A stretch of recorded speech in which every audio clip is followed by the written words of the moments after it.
Welcome to my first YouTube live stream. I'm so excited to be doing this. I'm always trying to be really familiar with the technology and just getting comfortable with it. I'm on radio every day, Monday to Thursday, from 6 a.m. to 10 a.m., where we talk, and there is a live stream, but we're not very conscious of the camera. This attempt to do my own on my channel is slightly different. My producer is in the house with me, and I thank him for setting this up. But essentially, I am alone, just you and me. So, of course, my name is Minett Lawrence. I'm an attorney at law by profession, and I have decided that my next big project is to become very involved in advocacy for reform, for change, for empowerment of my people in Jamaica, and just basically to be a voice of change in my own generation. So today I'm going to talk about my next project. Currently, of course, I am doing the morning connection with my colleague, Pastor Percival Palmer. I'm enjoying it. I get an opportunity to speak with citizens who call in to discuss various issues. But while I enjoy that enormously, my real desire is to be in the trenches working on some issues that are deserving of change and that have needed attention for a long time. So let's see, perhaps 20 something years ago, I did my first appeal case for a death row inmate. It was my first visit to the St. Catherine Adult Correctional Facility, where prisoners are kept on death row. And while there, I became very interested in working on, I'm going to say, prison reform, for want of a better word. That was some 20 odd years ago.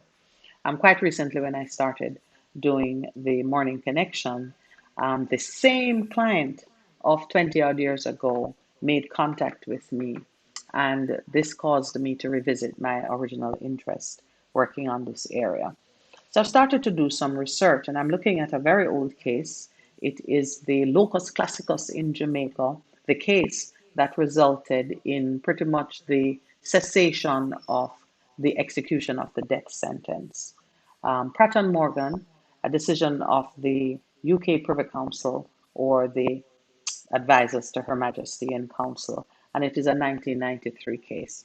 I'm looking at the case particularly to see how the Privy Council at the time dealt with the Privy Council in reviewing their appeal against conviction came to the conclusion that such inordinate and prolonged delay in the execution of a death sentence amounted to cruel and inhumane treatment, and that finding led to the commutation of their sentence to life imprisonment. I make mention of that ancient because in their arguments or in their reasoning, the Privy Council came to the conclusion that when the penalty of death when the execution of the penalty of death is delayed inordinately, the execution of the prisoner after such a long time cannot be said to be done by way of the due process of law. What is the due process of law? Due process of law is a constitutionally guaranteed right that each citizen who comes to the court or who is in the area of government that deals with the administration of justice, such a person would be processed promptly, efficiently, fairly, justly, and we would not be concerned that they have been denied the benefits of the proper administration of justice. So, due process of law is applying all the rules and procedures that pertain to your matter before the court promptly and efficiently. They made heavy weather of the British tradition of executing their prisoners promptly and efficiently. They do not allow too much time to pass between the sentence of death and the execution of the prisoner. And they went as far as to say that in Jamaica, before independence, before 1962, such was the case. Prisoners who were under sentence of death were dealt with promptly and efficiently. If they had lost their appeal, then it was a very So it was a very short matter of engaging in the process for their execution. But these two men who had been on death row for 14 years and who had lived through really date set for their execution three times, they felt one could not proceed to execute them after such a long time. In the course of their review of the case, they went into very minute analysis of how this delay occurred.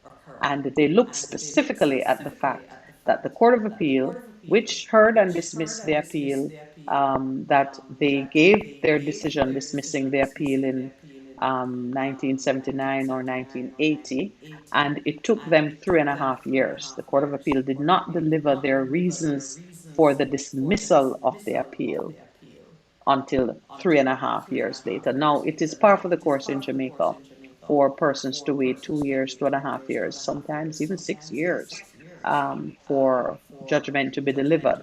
And so I am now looking at the extent to which the inordinate delay in the delivery of judgment by a court of law can itself amount to a denial of the constitutional right to due process. So that's my big project. I'm very involved in agitating for constitutional reform at this time.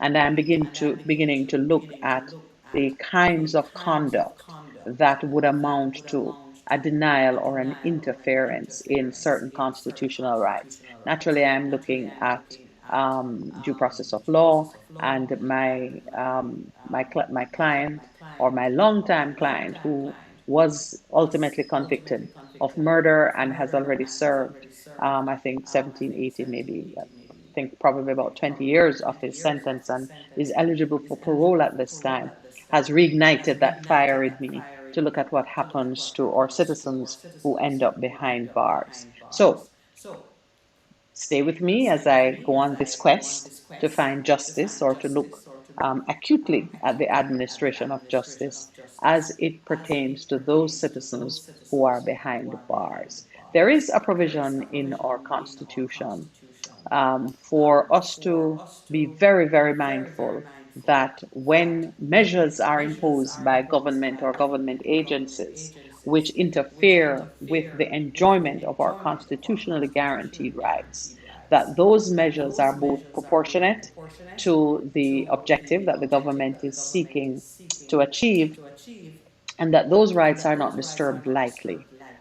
In the recent pronouncement, a recent pronouncement by our own constitutional court in Jamaica, when they looked at the national ID system that was being proposed a year or two ago, our own constitutional court said that in an environment where you don't simply have a constitution, you also have an active environment for the protection of those constitutional rights. The phrase used was constitutionalism, where you believe in your constitution and it is a living, working document for your people. It is necessary that all decisions taken by the executive, the legislative arm, and the judiciary arm, that all such decisions are reasoned.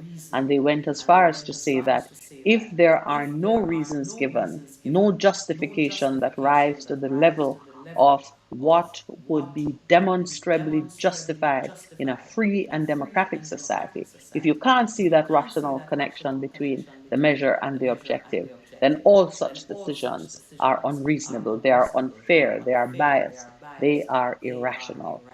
With such strong words coming out of our constitutional court, it is an invitation to someone like me to begin to look at the conduct of our courts and the officers who play a major role in the administration of justice and analyze what's being done to see if there is indeed a rational connection between the disturbance of the constitutional right and the objective which the government agency is pursuing. So that's what I'm looking at these days. I expect that I will have updates for you from time to time. In the meantime, please stay tuned. Remember, I am on Best 100 FM on Mondays to Thursdays. I host the Morning Connection, and it would be my delight to have my subscribers on the YouTube channel join me